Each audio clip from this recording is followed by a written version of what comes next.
እንባና ደስታ። አንድ ሰው የእንባን መልካምነት ለማግኘት ሊፈልግ ይችላል።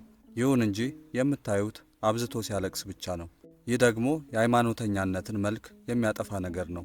ሁሉንም መንፈሳዊ መንገድ የሚከተለው ሰው ግን በአብዛኛው እንባዎቹን የሚያፈሰው በእግዚአብሔር ፊት ሲቆም፣ በመኝታ ቤት ውስጥ ሲቀመጥ፣ በባት ውስጥ ሲኖርና በእግዚአብሔር መሠዊያ ወይም ታቦት ፊት ሲሆን ነው።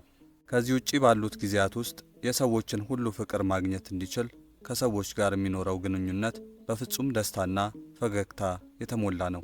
በመሆኑም ሁለቱን መመሪያዎችን ጎን ለጎን ከፊት ለፊቱ ያኖራቸዋል።